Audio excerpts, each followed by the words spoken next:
Hello, today I will be doing a video on Ma Rainey's Black Bottom, a day in the life of a famous black singer called Ma Rainey and her band, and them trying to record a record owned by a racist white man.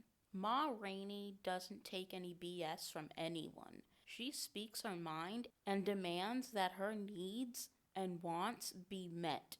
It's her way or the highway. We also get a look at her band and their interactions in the locker room and deep conversations about whites and anti black racism and religion. I wasn't sure if I was going to like this. I usually try to avoid these types of movies about racism without relief because I already get enough of that in my everyday life. I don't like seeing black pain without black people standing up for themselves. But this had Chadwick Boseman and Viola Davis, so I could not help myself. One thing I really liked was when Chadwick defends himself against the other band members when they low-key tried to call him a scared coon for kissing up to white folks. It started off hilarious and then ended up being tragic. He ends up giving them insight into his backstory. I won't give spoilers, but he basically said to be strategic when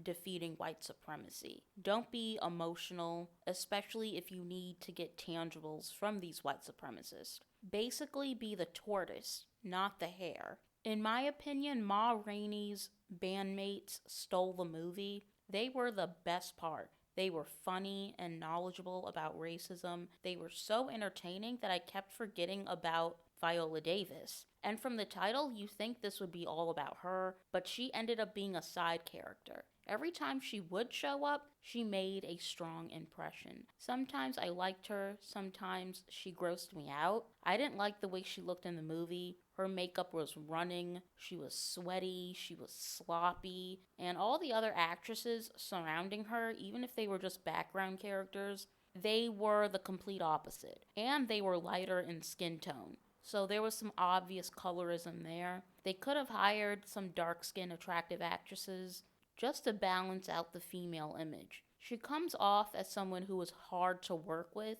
and is too demanding over the smallest things, but this was her way of not taking shit from the white supremacists in the music business.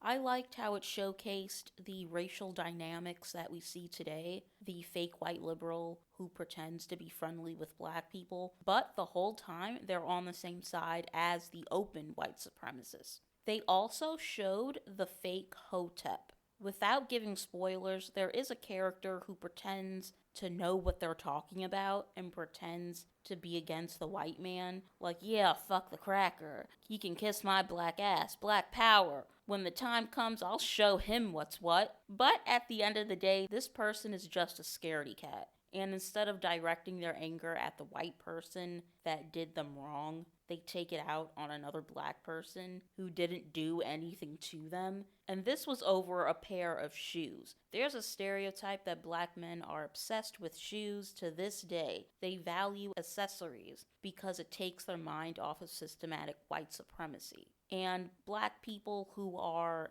economically deprived, they value new things because it's a distraction. And that's what happened here. I thought this was a really good movie and it did a really good job at showing how deviant white people are. And I give it a 7.5 out of 10. The ending is very heavy. When the credits started rolling, I just sat there in utter shock and dismay. It was very upsetting, but it's the truth and it's history. Again, I like that this showcases how white people are unapologetically racist.